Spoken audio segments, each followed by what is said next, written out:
Hey, what's up, everybody? Pat here, great for recovering alcoholic and addict, just like every day. Guys, please don't forget to subscribe, leave the video a like, and by all means, drop me a comment, and by all means, share it with somebody that might get something out of it. Sorry about that, guys. Guys, we're going to talk about decision making today. That's the title of the Just for Today and a meditation. Decision making. Before we got clean, most of our actions were guided by impulse. Today, we are not locked into this type of thinking. Life is a series of decisions, actions, and consequences. When we were using, our decisions were usually driven by our disease, resulting in self-destructive actions and dire consequences. We came to see decision making as a rigged game, one we should play as little as possible. Given that many of us have great difficulty in learning to make decisions in recovery,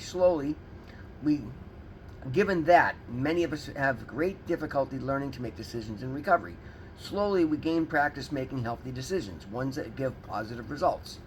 Where our disease once affected our will and our lives, we ask our higher power to care for us. We inventory our values and our actions. Check our findings with somebody we trust and ask God to remove our shortcomings. In recovery, we gain freedom from the influence of addiction and learn the principles of decision making to guide our affairs. Today, our decisions and their consequences need not be influenced by our disease. Our faith gives us the courage and direction to make good decisions and the strength to act on them. The result of that kind of decision making is a life worth living. And the affirmation is, just for today, I will use spiritual principles to make healthy decisions. I will ask God to give me the strength to act on those decisions. Sorry guys, I'm having a hard time talking today.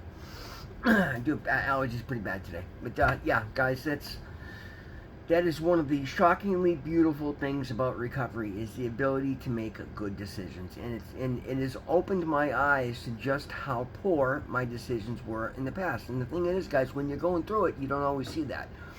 We are just, again, we're reactionary, and that's the most dangerous thing to do. When you're constantly reacting to outside stimulus and just, the quagmire of bullshit that we get stuck in addiction, you can't make progress. You can't make good decisions. You can't be proud of yourself. You can't feel good about yourself, and it's just a vicious cycle. And I know it most certainly was for me, guys. Two of the most beautiful things that have happened in my recovery this time around, because I've done it through my higher power, whom I choose to call God, is the fact that I've actually found out who I really am, and that's something I never ever did. Honestly, I always thought that I had some sort of underlying mental condition that didn't, not so much like a learning disability, but I knew that I didn't have any grasp on who I was or what mattered to me. And it was just, I literally so much that I thought there was something mentally wrong with me. And it was just a matter of that since I was an adolescent, I've been medicated. I've been self-medicating since I was basically 10 years old. Non-stop. I haven't had any periods of sobriety other than I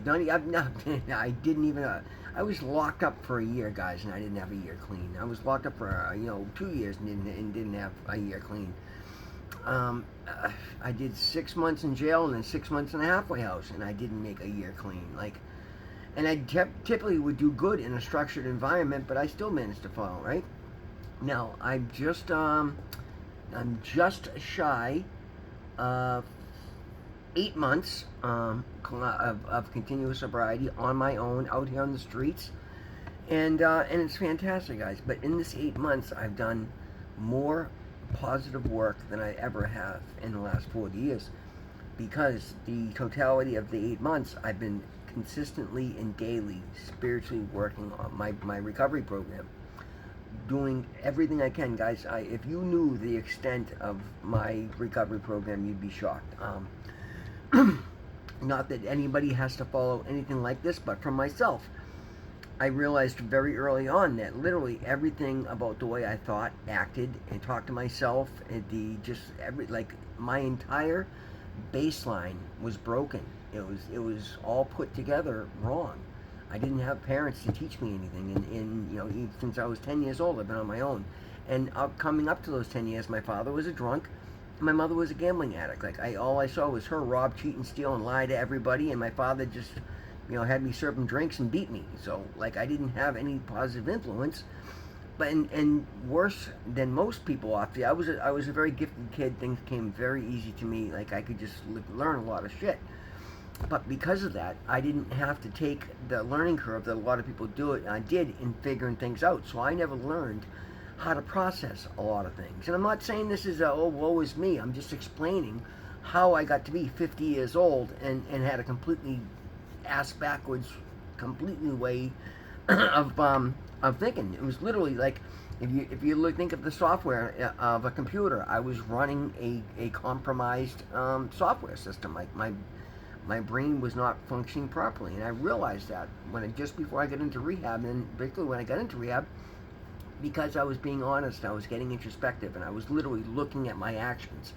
I was looking at all the situations honestly for once in my life, and then looking at my decisions and realized, like, guys, I was wrong in everything I did. Like everything I did, my instincts, my thoughts, my reactions, unless it was like a scientific, work related, mechanical, how does an engine work type of shit. Yeah, my brain worked great in that.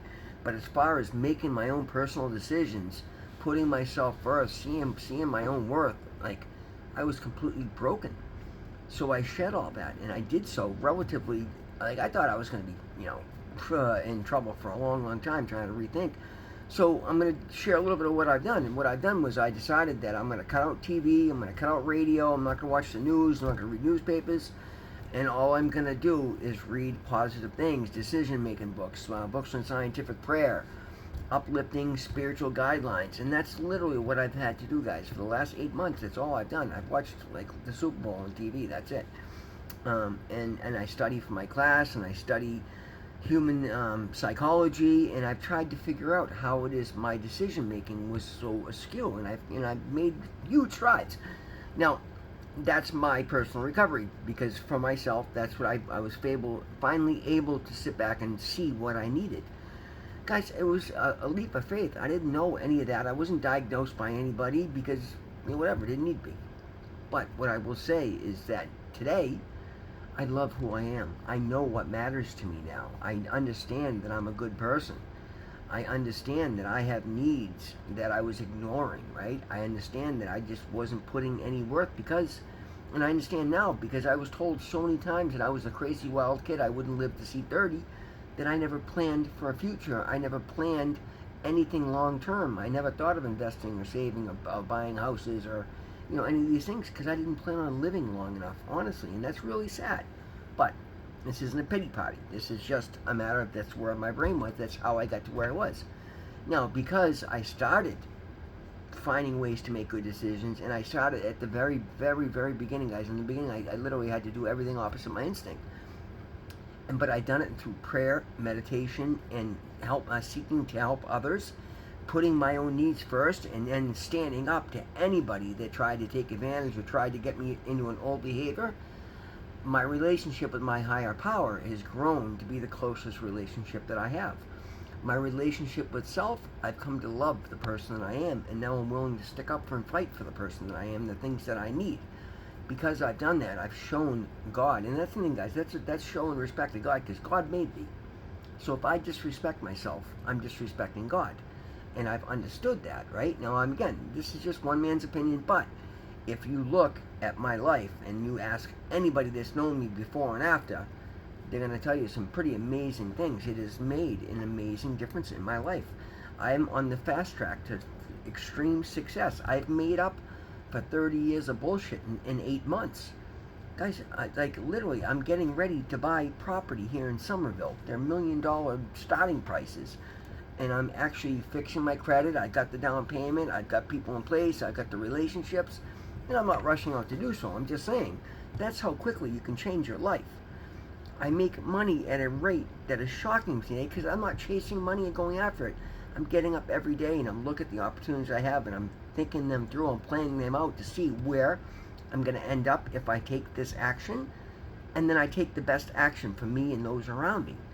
And it's, again, I know everybody gauges where you're at by these things, so I'm trying to, gently, explain that it works.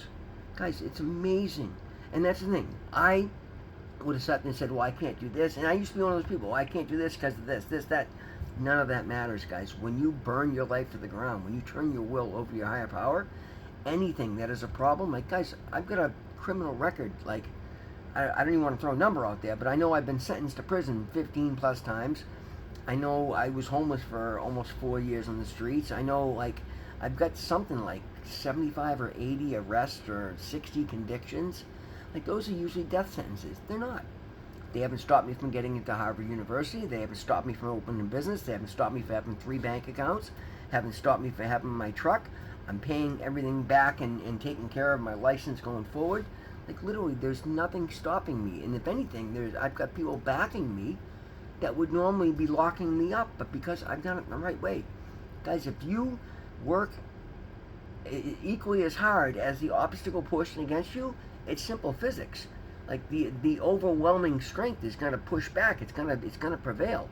So if you work harder than the mistakes you've made in your past, you're going to overcome your mistakes. It's as simple as that. Yeah, doesn't always look that way in the 3D, but we get overwhelmed and we allow those things. We're self-defeating. That's what I've stopped. That is where I excelled. I've decided to dive fully into my faith, fully believing that my God, my higher power, whom I choose to call God, is going to catch me at every fall. And I've literally turned my faith and turned my will over so hard that if I get a download to go jump off my roof, I will. Fortunately, I don't, so that's a good thing. But I truly believe, I truly trust in my God loving me and wanting good for me, that if I got that download, I would do so, because I would fully trust that some airbag is going to catch me at the bottom, if that's what I was told through my spiritual teachings. Fortunately, that's not the case. I'm just saying that is the extent of how far I'm willing to go. Guys, I've taken some crazy leaps of faith that were scary as hell. $12,000 in debt. The guy that's holding my apartment for me, I'm calling up and saying, hey, not only am I driving your truck, but I'm quitting my job. And because I've done these things in the right way, and not said it sarcastically or cocky, but I've said, hey, listen, I can't do this because of this. I can't work in that environment. I see that now. If I work with these jokers, I'm going to be getting high with those jokers because they're getting high. And then all of a sudden, guys, everything that was not serving me has been removed from my life because I've allowed it to go. That's all I've got to do. I've turned my will over to my higher power, and I've taken faithful works day in and day out, and the most beautiful things have happened. I've fully accepted, without reservation and without anger, to anything that's leaving my life, no matter how much I thought I needed it. I understood it will replace with what is for my highest good, and that is exactly what I found. Guys, it's all up to you. You can everything good is out there waiting, and it's just waiting for you to allow it in. But you've got to do so in the proper steps. And again, your path may be different, your steps may be different, but the underlying conditions are always going to be the same. You do the right thing because it's the right thing to do, not because somebody's watching. You look around outside of yourself to see where you can make a positive impact that doesn't overly tax you.